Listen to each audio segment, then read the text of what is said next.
One of the things that you need to do when you're ready to paint your exterior doors is to make sure that they're nice and clean. The best project that you can do is the one that is well prepared. So you need to make sure that everything is in place or everything is done correctly so your paint can last for a long time.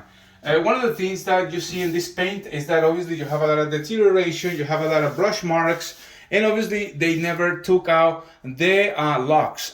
So you can actually see the door locks were here and they painted over. So that is not as professional as we want to. Other than that, we have a lot of problems with the paint, a lot of mold around. So you want to make sure that you remove all the stuff. To be able to do that stuff, I do, I use this type of cleaner. This cleaner is a TSP substitute. Very, very good. It's a somewhat heavy duty cleaner that is designed for this type of purposes, but you want to clean everything as good as possible. Make sure that everything is nice and dry. And for the best finishes, you want to make sure that you use the right material. So in this case, we're going to start with the paint. The paint has to be a high quality paint. This one is called, it has a scrub shield. In this particular case is Ballspar, but you can find many brands that will be good. Don't try to use the cheapest ones because they are not going to give you the best results and you're going to end up in a few years doing the same work over again. So you want to make sure that you use the right material. Now, the other thing that is important, you want to transport that in a, in a little container or so, and you want to use the right tool. Don't use cheap brushes because they're going to leave you scrub marks. This one is from the company Worcester. Very, very good brush. Really fine, an extra firm finish. Or, the bristles are really nice, but they're nice and beautiful for you to do this type of finishes. And also, this foam roller is really good. This roller cover is really good for that. Nice finishes, so you're not going to have the strokes of your brushes and everything. It will give you a nice finish, not only for this but for cabinet doors. So it's really important again to make sure that everything is nice and clean and you can do it properly. Obviously, I'm going to show you the way you're going to paint this door in the best way possible. I know it's tedious, but it is important to remove all that dirt and all the grease and stuff, that mold that is on the doors. That way your new paint will adhere really well. So we're going to start with the edges. In this case, we have this cool oval glass with a beautiful bevel around it. So you want to be generous and put in some paint around the oval, but not so close to the edge because you don't want to overwhelm, you don't want to spill your paint too much. So what you want to do is avoid that dripping by applying the paint correctly. So let me show you back again.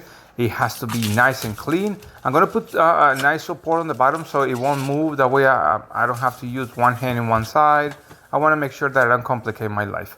So again, you want to put a generous amount of paint, not to drip or so, but don't touch the edge yet. What you want to do is you want to come back later on and spread thin that paint nice and slow, and you will be controlling your brush easier if you have some paint on the surface. If you don't do it that way, you're going to end up lifting your brush many times, and that will discontinue a beautiful line, a beautiful pattern. So that is an important part of it. Obviously, you don't want to paint this with only one coat, especially because you're changing to a really dramatic color, like black. So it needs 2 layers in this case. So you want to go into those little crevices around your door, and you want to make sure that you cover them really well. Remember that the foam roller, what it's going to do is going to remove all the stroke marks, and it's going to thin the material. So I'm going to put some paint on it, but I want to kind of thin it around. I want to make sure that if I use the roller, it's not completely dry, but I can move around, I can float around this or glide around this paint and remove all the excess amount of paint, and also remove all the strokes or the brush lines or the brush marks.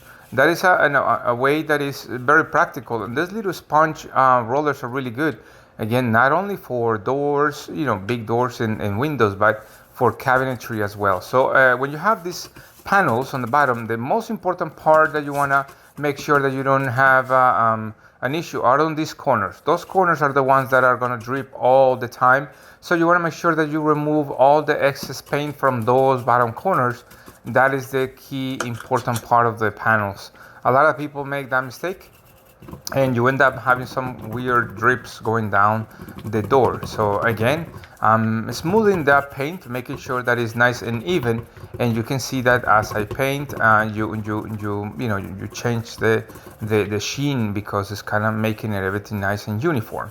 So it's a really cool way. Remember that we need to, once we finish with this, we need to let it dry for about 2 hours. You can see there is some transparency on this layer, because like I said again, you want to go ahead and use 2 layers. But once it's nice and dry, you want to go ahead and install your hardware, your locks. Remember that you want to start early in the morning when it's not that hot, or you don't want to be extremely cold.